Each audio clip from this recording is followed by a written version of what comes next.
Hello everyone, Terry here, your GelMoment independent distributor, and I am going to today demonstrate how to achieve an ombre look. There are a few different ways, so this isn't like the one and only. However, this is one of the ways that I like to accomplish it. So I've got here our small fan brush from the Creativity Set, and I've got Hot Lips nail polish, so that's the pink, magenta pink kind of color, and Shadow Surfer, which is a very sparkly blue. Maybe hard to see the sparkle on the video, but it's very, very sparkly blue. I really like that one. So what I'm going to do, sometimes I will tell you, sometimes when I have one color that's very light going to a darker color, I like to do a solid coat of my light color first, just to have that down as a base. However, these two are both a bit darker, so I don't really want one over the other under the whole thing. So what I'm going to do is I'm going to start with Hot Lips at the base and kind of just start to prep it as I normally would, but stopping about halfway up. And totally up to you on how you want the ombre blending to go. You could go a little further than halfway up if you wanted. And it's going to go, you're going to be doing more than one layer, so you can kind of adjust a little as well as you go. So I'm going to take now my Shadow Surfer.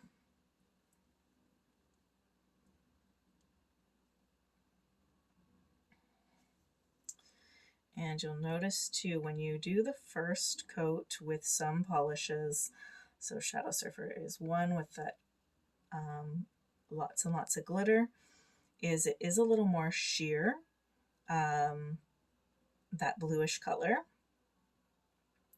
So on my thumb that I had showed there, it's got actually 3 coats, and I do go quite thin when I'm doing a full nail. I do go quite thin on my coats, so for some people 2 coats may be enough as well, though it's personal preference, as well as you know, you're supposed to do thin coats, but of course everybody's thin coats could vary a little bit as well. So before I start blending, I am going to cap my tip as well, as you would with any manicure. So no different, even though we're ombreing. And I'm just trying to make sure there's a little extra polish, not too blobby, but the brush will pick up and keep a bit of it as well. So you're not gonna be leaving all of that polish in place. So because I had already used this brush on my other hand, I'm just going to line back up which side I used for the pink and which side for the blue. And what you're going to do is you're going to take the fan brush and you're just going to kind of work that fine line back and forth, just going back and forth over it slightly and flipping the brush as well. So I'm going to go bringing that blue down a little bit more.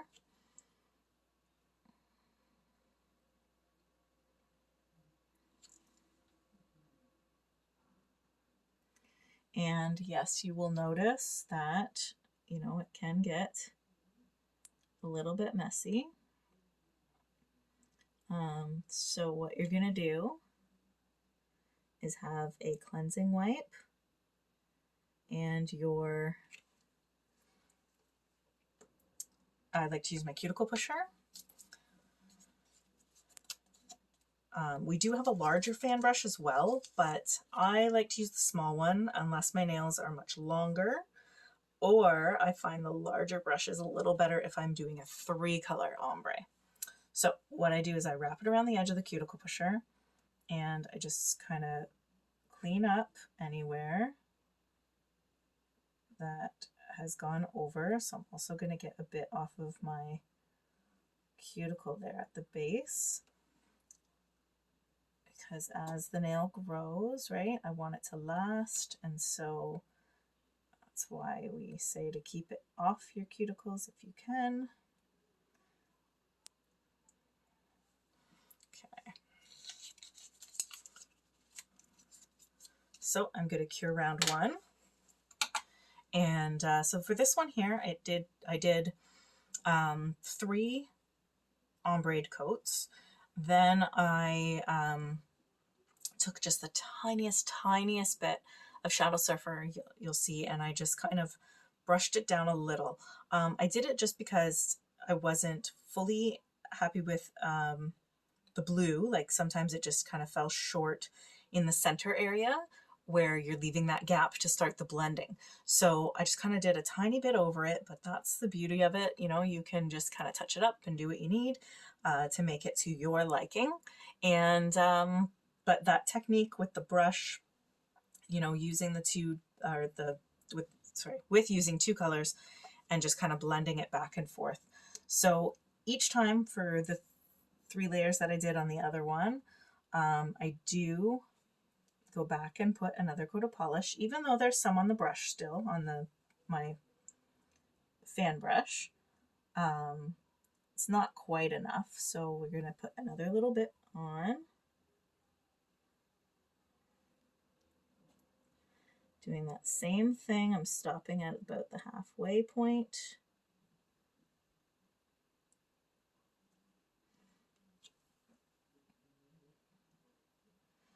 And going to do the same with the Shadow Surfer again.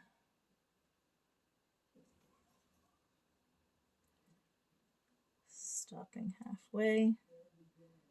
Trying to bring them as close together. If you're unsure about yourself doing that, you can also use a spare brush. You know, so if you have the Creativity Set, which is where my fan brush is from, if you have the Creativity Set, you can use one of those brushes even and just put some polish down on the mat, or if you don't have the mat, you just pull the brush up and grab some onto a clean brush. That way you don't have to worry about the midway point and stopping, if you're concerned about that.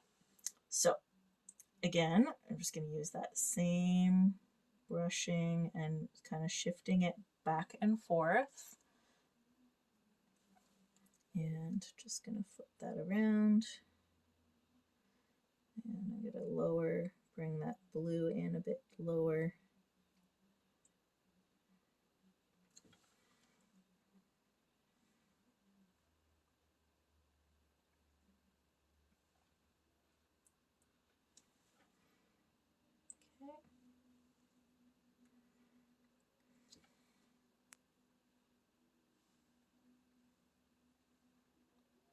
The top of my head isn't in the video. I don't think so. I don't think I'm leaning too far in. So again, I just got a tiny bit of the cuticle there. So again, just going to take that, clean that up a little, give that a cure, and then we'll take a look at it. And you know, sometimes doing the ombre, sometimes you could be partway through, like I said, I took 3 coats for this one.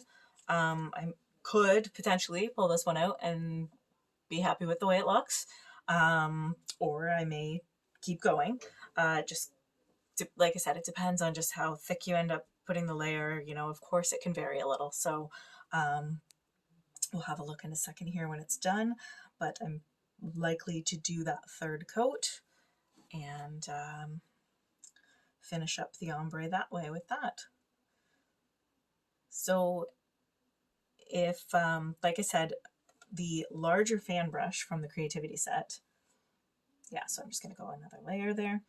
The larger fan brush, I find, the reason it being great with a 3-color ombre is just for that blending, right? That you can see my brush, I'll show you in a second, is pretty loaded with polish. You've got kind of the separate, you got the pink on the one end, the blue on the other. and that middle ground of mixing, and there really isn't space for much more. So the large fan brush will work great for a 3-color. I've done 3-color with like a red, orange, and a yellow, which turned out really awesome. And I've done one with like some like pink, purple, and blue. So you know, you want to pick colors that naturally would blend together. So what I mean by that, if you can think back to basic like art, to, you know, like an art lesson where you got to think about your primary colors, and when you mix those colors, what do you get? Because let's be honest, so let's say orange and green, because our polishes are fully mixable, if you're going to try to do from orange to green just like regular paint or, you know, mixing colors, that isn't going to work. You're just going to get a brown in that middle part. You're not going to get a nice from color to color. So keep that in mind. Picking colors that naturally would progress to one another. So, you know, a pink and a blue in that middle ground is going to make purple. Like red and blue as well would make purple in the center. So, you know, you can go from a green to a blue. You can do, you know, red and orange or red and yellow. But that's just one thing to definitely keep in mind, is don't try to ombre colors that are not going to mix well, because they'll just start to blend and get a muddy kind of color in between, and that won't probably look quite as nice. So that's basically the gist of the ombre. Again, this is just one way I've found to do it, with, again, a lighter color involved. I would maybe paint the whole base that light color first. Say if I was going from a light pastel purple to a bold purple or something like that.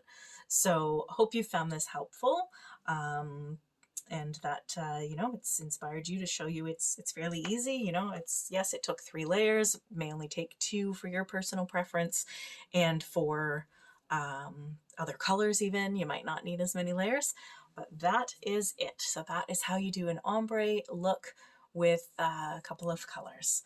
Thanks for watching. Again, it's Terry, a GelMoment independent distributor. Bye for now.